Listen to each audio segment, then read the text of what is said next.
ऐसे ही व्यक्तित्व आज हम सबको बड़े सौभाग्य से ऐसा जो दिन है आज मिला है कि वो हम सबके बीच में उपस्थित हैं।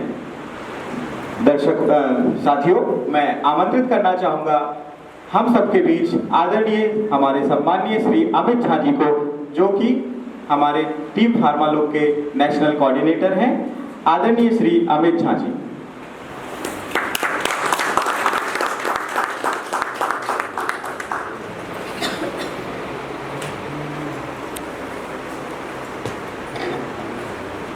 धन्यवाद देवेंद्र सर। सर्वप्रथम मां शारदे को नमन करते हुए प्रोफेसर एम.एस. श्रॉफ सर को अपनी श्रद्धांजलि समर्पित करते हुए मंच पर आसीन हमारी माता मेंटर परम आदरणीय डॉक्टर सीमा कोहली मैम, आदरणीय जैन सर, आदरणीय मेघा मैम जो कि संस्था की प्रिंसिपल भी हैं, और यहाँ उपस्थित समस्त आदरणीय विभिन्न संस्थानों से पधारे हमारे प्रिंसिपल, डायरेक्टर, डीन, हेड, समस्त प्रोफेसर, शिक्षकगण और साथ में उपस्थित हमारे प्रिय विद्यार्थीगण, आप सभी को मैं तहे दिल से बहुत बहुत प्रणाम करता हूँ, अभिनंदन करता हूँ, अभिवादन करता हूँ। जबलपुर मेरे लिए एक घर के जैसा है, जहाँ एक माँ है, जहाँ तमाम भाई हैं। यहाँ पर आदरणीय विकास सर जो कि टीम फार्मा लोग के सदस्य हैं, doctor Godani sir, doctor Devendra Lodhi sir, जो इस फार्मा लोग मध्य प्रदेश और पूरे राष्ट्रीय स्तर पे फार्मा लोग का एक झंडा और एजेंडा लेके चलते हैं, और उनका जो कंट्रीब्यूशन रहा है इस यात्रा में, पूर्व की तमाम हमारे गतिविधियों में, ऑफलाइन ऑनलाइन तमाम एक्टिविटीज़ में, वो सदैव उनका जो योगदान है वो सराहनीय है।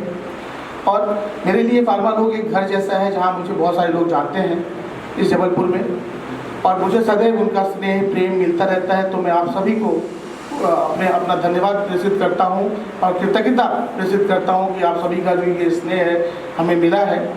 और आज हमारे लिए भी बड़ा सौभाग्य का एक विषय रहा है कि हम इस यात्रा के माध्यम से एक बार पुनः आप सभी के मध्य उपस्थित हो पाए। लेकिन इसमें एक बहुत विशेष बात ये थी कि इस यात्रा का जो रूट रहा उसको जब हम बना रहे थे, विचार कर रहे थे, तो हमने विशेष रूप से उन एरियाज़ को मैम फोकस किया जो आउटर रीजन में थे, जहाँ तक हम कभी जा नहीं पाते थे। हम जबलपुर तो आ जाते थे लेकिन छतरपुर नहीं जा पाते थे, हम ग्वालियर जाते थे लेकिन हम सतना नहीं जा पाते थे। तो ऐसे में इनको कनेक्ट करना एक उदाहरण था कि बाकी प्रोफेशनल बॉडीज़ को भी ये कहा जाए कि जो आउटर रीजन के सिटीज़ हैं उनको कनेक्ट करने की जिम्मेदारी भी आपकी है। इसलिए हमने छतरपुर और सतना जैसे शहरों को इसमें इन्वॉल्व किया, और बहुत आनंद आया। इस यात्रा का आज 5वां दिन है। थोड़ा शरीर थक रहा है लेकिन आत्मा नहीं थकी अभी। तो इस 5वें दिन यात्रा के हम लोग जब राजघाट से निकले थे तो पूरे उत्साह से हम निकले, और उसी उत्साह के साथ हमने ग्वालियर में लोगों को इस यात्रा में सम्मिलित होते हुए देखा। तमाम विद्यार्थियों, शिक्षकों को बड़े ही उत्साह के साथ इस यात्रा में अपना रोल, अपनी भूमिका निभाते हुए हमने देखी। बड़ा अच्छा लगा। उसके बाद फिर हम इसी क्रम में छतरपुर गए, जहाँ पर सभी संस्थान, सभी विद्यार्थी, सभी शिक्षकों ने इस यात्रा में बढ़ चढ़ के हिस्सा लिया। फिर इसके बाद कल हम सतना में थे। हम जैसा सोचते थे कि सतना एक आउटर एरिया है, लेकिन नहीं, ऐसा नहीं था। उनके जो कार्यक्रम थे, कल हमारे गोलानी साहब हमारे साथ में थे, जो उनके कार्यक्रम थे उसका जो लेवल था, उसका स्टैंडर्ड था, वो किसी भी अन्य शहरों से काफ़ी बेहतर रहा। मैं तो AKS यूनिवर्सिटी जब हम वहाँ पहुँचे तो हमने देखा कि बच्चों की जो क्रिएटिविटी थी वो तो इतने हाई लेवल की थी कि मैं तो बस यही पूछता रहा कि टीचर्स से कि आपने बच्चों को कॉन्सेप्ट दिया या उन्होंने खुद ही किया है। तो बहुत अच्छा लगा कि हमारे बच्चे आज के समय में ऐसा सोच रहे हैं। उनका जो एक पोस्टर प्रेजेंटेशन था उसमें बहुत सारे ऐसे कॉन्सेप्ट थे जो आने वाले फार्मेसी प्रोफेशन को दिखाते हैं और बताते हैं कि नई टेक्नोलॉजी के साथ हमारा प्रोफेशन किस प्रकार आगे ग्रो करने वाला है। तो अभी तक की जो ये यात्रा है, इस क्रम में मैं फिर कल शाम आपके शहर आया और आज आपके समक्ष खड़ा हूँ। आदरणीय गुरुजनों के समक्ष खड़ा होकर के मुझे अपनी बात कहने का एक अवसर मिल रहा है। मैं मेघा मैम ने कहा कि ज़्यादा तो कैसे बोल पाएंगे, यहाँ पे हमारे मेंटर बैठे हैं। सेम बात हम मेरे ऊपर भी लागू हो रही है, मेरे शब्द लड़खड़ा सकते हैं, लेकिन जो भी मैं अपने भाव से कह सकता हूँ मैं आशा करूँगा कि आप उसे समझेंगे। तो मैं बात करना चाहूँगा फार्मेसी जागरूकता यात्रा हमारे प्रोफेसर एम.एस. श्रॉफ सर की विषय में। चूँकि यहाँ पे सभी शिक्षक ही बैठे हैं तो बहुत सारी बातें तो नहीं, लेकिन कुछ बातें जो मुझे समझ में आती है कि मैं आपसे शेयर कर सकता हूँ, मैं जरूर करूँगा। अभी मैडम ने कहा कि हम सबको थोड़ा थोड़ा कंट्रीब्यूशन देना चाहिए। मैं इसी बात को लेकर के ज़्यादा प्रयास करता हूँ कि हमारे छोटे छोटे प्रयास से ये प्रोफेशन बड़ा हो सकता है। बात हो रही है professor M S Rauf sir की, वो हमारे फादर ऑफ फार्मेसी हैं। जीवन में हमने बहुत सारे रोल मॉडल बनाए हुए होते हैं, हमारे परिवार से, हमारे समाज से, हमारे संस्थान से बहुत सारे लोग रोल मॉडल होते हैं। लेकिन सही मायने में अगर इस प्रोफेशन को अगर आपको कंट्रीब्यूट करना है, इस प्रोफेशन से प्रेम करना है, तो आपको professor M S Rauf sir के बारे में जानकारी लेनी पड़ेगी, उनको पढ़ना पड़ेगा और उनके विषय में सोचना पड़ेगा कि किस प्रकार उन्होंने एक प्रोफेशन की स्थापना की। आपको कुछ गणित के आंकड़े बताऊंगा मैं, आपको बड़ी हैरानी होगी कि एक व्यक्ति जिनका जन्म 1902 ईस्वी में होता है, वो 1932 ईस्वी में प्रोफेशन की स्थापना करते हैं। इसका मतलब समझते हैं कि एक 30 वर्ष का युवा एक प्रोफेशन की स्थापना करता है। तो कोई भी कार्य रातों रात तो नहीं होता। आप किसी बच्चे को पढ़ा रहे हो तो उसको भी 4 साल लगता है। आपने खुद भी पढ़ाई की है तो आपने भी डिप्लोमा डिग्री और मास्टर की PhD करके एक लंबा समय दिया होता है, तब जाके एक प्रोफेसर के आप पार्ट बन पाते हो, एक फार्मासिस्ट, एक प्रोफेसर बन पाते हो। ऐसे में उनको भी कुछ समय तो लगा होगा इस प्रोफेशन के बारे में आधारशिला कैसी रखी जाए, इसका पूरा कॉन्सेप्ट तैयार करने में। तो अगर 2-4 साल भी उनको लगा होगा कि प्रोफेशन की के पूरा स्वरूप कैसे तैयार किया जाए, तो 26-27 साल 28 साल का एक व्यक्ति अगर सोच पा रहा है कि ये प्रोफेशन ऐसा होना चाहिए और 30 साल की उम्र में वो उस प्रोफेशन को स्थापित भी कर देता है, वो भी पंडित मदन मोहन मालवीय जैसे प्रकांड विद्वान के समक्ष खड़ा होकर के, तो आप समझ सकते हैं कि वो एक व्यक्ति विशेष तो नहीं हो सकता। तो ऐसे व्यक्ति के को समर्पित करते हुए यात्रा हम कर रहे हैं और बहुत गर्व होता है जब हम सोचते हैं कि हमारे professor M S Rauf sir कितने महान थे। अब 30 साल के युवा काल में अगर हम उनसे सीख लेते हैं तो हम में से बहुत सारे ऐसे लोग यहाँ पर आज भी बैठे हैं जो 30 वर्ष के इर्द गिर्द होंगे या तो उसको पार कर चुके होंगे। तो जब अगर कोई व्यक्ति 30 वर्ष की अवस्था में कोई प्रोफेशन को आगे बढ़ा सकता है, तो क्या हम उस प्रोफेशन को संवार नहीं सकते, उसको उसके लिए बेहतर नहीं कर सकते, उसको हम और कुछ बेहतर कंट्रीब्यूट करके उसको और बड़ा नहीं बना सकते? ये छोटी छोटी बातें हैं, अगर इस पर हम बात करें, विचार करें, छोटा कंट्रीब्यूशन करें, तो आज हमारी वजह से ये प्रोफेशन बहुत बड़ा बन सकता है। लेकिन प्रॉब्लम है हमारे साथ, हम बहुत बिजी रहते हैं, बहुत बिजी, वो भी, और ये मानते हैं कि हमारा जो प्रोफेशन है वो बाउंड्री के अंदर कैद है, इसके बाहर तो प्रोफेशन है ही नहीं, उसके बाद सिर्फ कॉम्पिटिशन है। तो उस कंपटीशन से आपका व्यक्तिगत हित हो सकता है, लेकिन हमारे प्रोफेशन में कोई हित नहीं है। तो अभी क्या है कि थोड़ा सा आप व्यक्तिगत, क्योंकि काम तो सबको करना ही पड़ता है। आप कॉलेज में आपने जो काम किया वो आपका कंट्रीब्यूशन नहीं है, क्योंकि उसके बदले में हमें कुछ मिलता है। काम मैं भी करता हूँ क्योंकि मेरी फैमिली भी उसी चलती है, लेकिन फार्मा तो मेरा कंट्रीब्यूशन है। ज़रूरी नहीं कि आपको हर बार एक संस्था खोलने की जरूरत पड़े, आप स्वयं एक संस्था बनिए। व्यक्तिगत रूप से आप क्या कंट्रीब्यूट कर सकते हैं रिसर्च के लेवल पर, शैक्षणिक स्तर पर, बौद्धिक स्तर पर, वैचारिक स्तर पर, शारीरिक स्तर पर, आप किसी भी माध्यम से तय करिए कि आप किस प्रकार से इस प्रोफेशन को कंट्रीब्यूट कर सकते हैं। तो हमें सोचना पड़ेगा। और देखिए, निर्माण करता एक शिक्षक अगर हो सकता है और शिक्षक ही इतना बिजी हो जाएगा, तो स्वाभाविक सी बात है कि फिर आगे की किसी भी स्तर की बात अगर हम करेंगे तो वो बेईमानी होगी। और संजोग से आप सब आज शिक्षक ही मिले हो मेरे को, तो सुनना तो पड़ेगा थोड़ा सा। तो कहीं ना कहीं सब कड़वे हो सकते हैं, मीठी गोली दे के जाऊँगा तो भूल जाएंगे आप, तो थोड़ा सा पिन तो करना पड़ेगा कि आपको स्मरण रहे कि कोई कुछ बोल के गया था। तो हम हर बार अपने फायदे के लिए नहीं सोच सकते। आपका व्यक्तिगत अचीवमेंट अगर कुछ मिलता है तो हम भी आपको अप्रिशिएट करते हैं, लेकिन आपके व्यक्तिगत अचीवमेंट से हमारे प्रोफेशन का हित नहीं हो रहा है।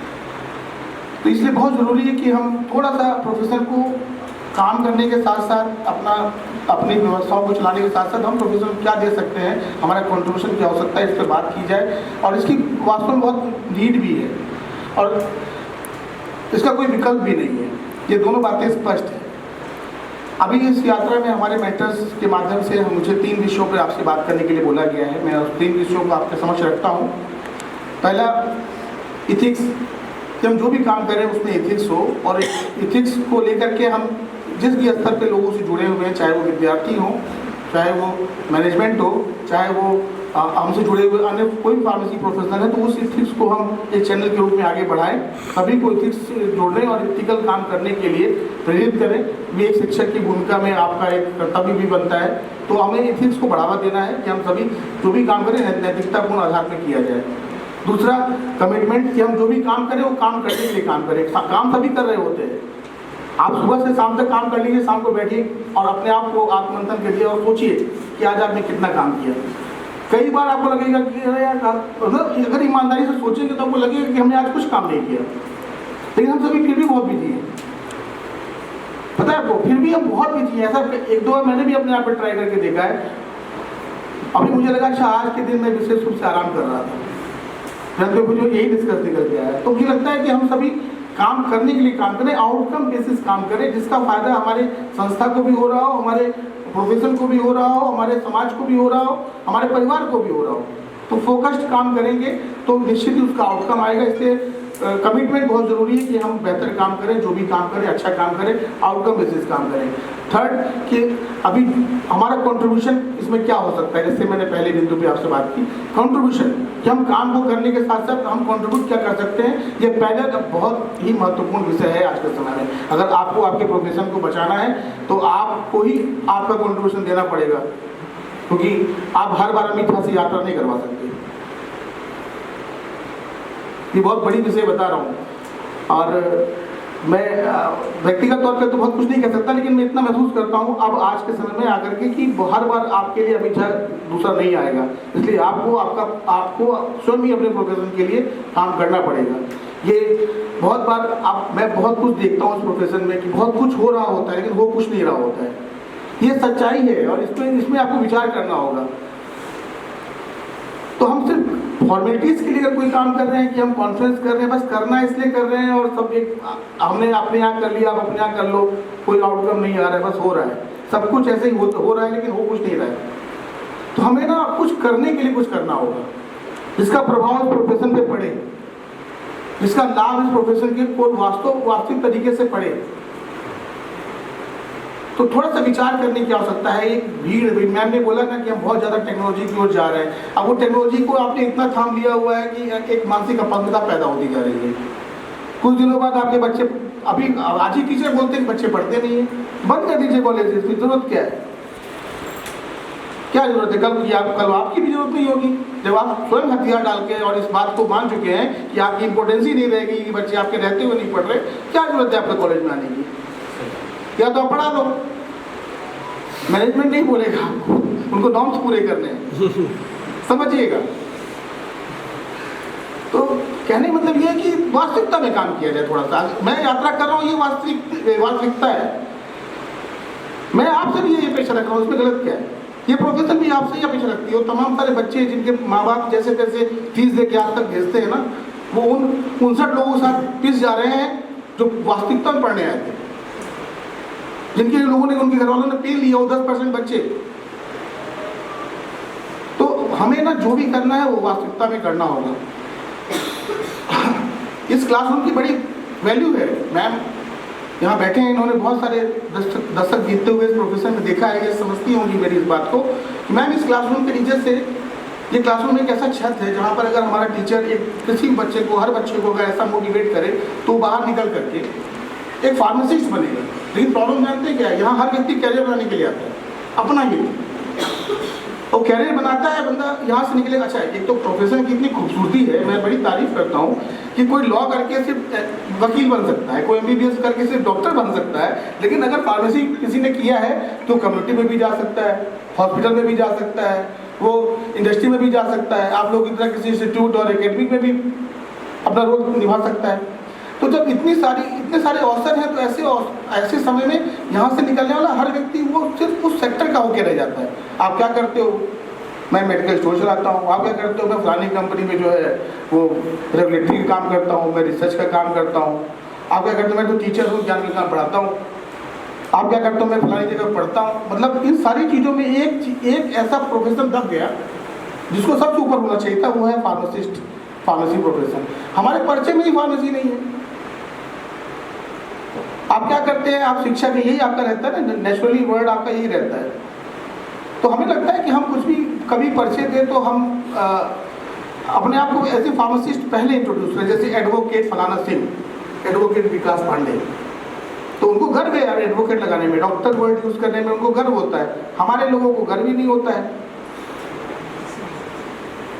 तो इसका क्या तरीका हो सकता है? तो वो तरीका ये है कि पहले दिन से इस क्लासरूम में जब टीचर पढ़ाए और बच्चे को वो यहीं से तैयार करे कि आपको एक फार्मासिस्ट की पहचान के साथ जीना है और फार्मासिस्ट को आगे रख के जीना है, और किसी भी एरिया में आप काम करो और किसी भी स्थिति में अगर किसी भी फार्मासिस्ट को कोई प्रॉब्लम होगी तो आपको खड़ा होना होगा, इसका भी कसम खाओ फार्मेसी वोट के साथ साथ, तभी जाकर के आपका प्रोफेशन आपकी कम्युनिटी को मजबूती मिलेगी। 40 लाख की आबादी है आपको, लेकिन 40 टुकड़ों में बटे हुए हैं, आप कैसे मजबूत हो सकता है? एटलीस्ट आप ही तो वोट बैंक है, और सरकार फार्मासिस्ट की नहीं सुनेगी, वोट बैंक की सुनेगी।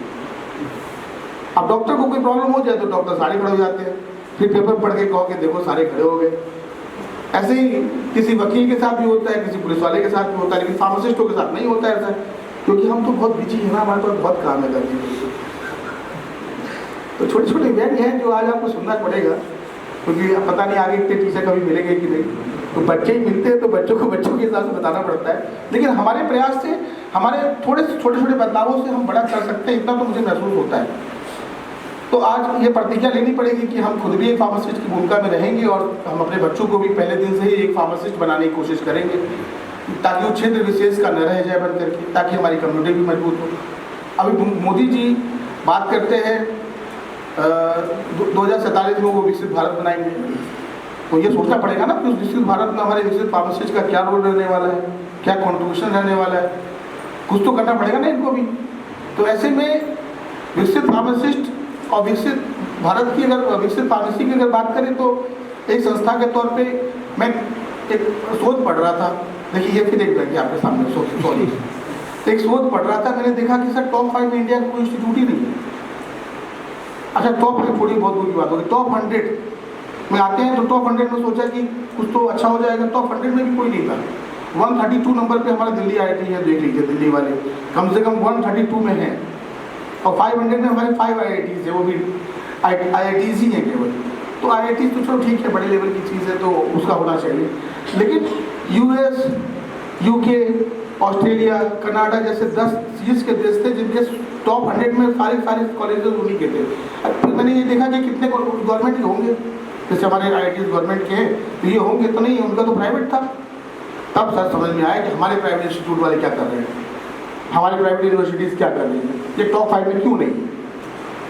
फिर और क्यों नहीं है वाला जो लाइन था, इसको हम ढूंढते हुए जब आगे पहुँचे तो पता चला कि एक बहुत अच्छा उन्होंने एक बताया कि जो ये टॉप 100 इंस्टीट्यूट है, इनका जो रेशियो है मैम, वो 60% ये लोग रिसर्च और इनोवेशन पे काम करते हैं और 40% टीचिंग लर्निंग प्रोसेस पे काम करते हैं। और हमारे यहाँ भाई लोगों को पढ़ाने से ही फुर्सत नहीं है दिन रात, ऊपर से फाइल इतनी बनाते हैं लोग कि एडमिशन का भी लफड़ा कैसे हो गया मैम। टॉप 100 तो हमको लगता है कि अभी 100 साल और लगने वाले हैं, तो कुछ तो करना पड़ेगा हम लोगों को कि कहीं तो पहुँचे। हमारा कॉम्पिटिशन जबलपुर में ही क्यों रहना चाहिए? क्यों हम अपने ही शहर के सबसे बड़े बड़े होल्डिंग्स लगाते हैं लोग कि टॉप कॉलेज इन, क्या बोलते हो आप लोग इधर, कौन सा जोन बोलते हो? हाँ, अपने रीजन का आपको टॉप कॉलेज बनने का जो एक आप बैनर लगाते हो, उसका मतलब अब साफ समझ में आता है सिर्फ एडमिशन फोकस कर रहे थे आप।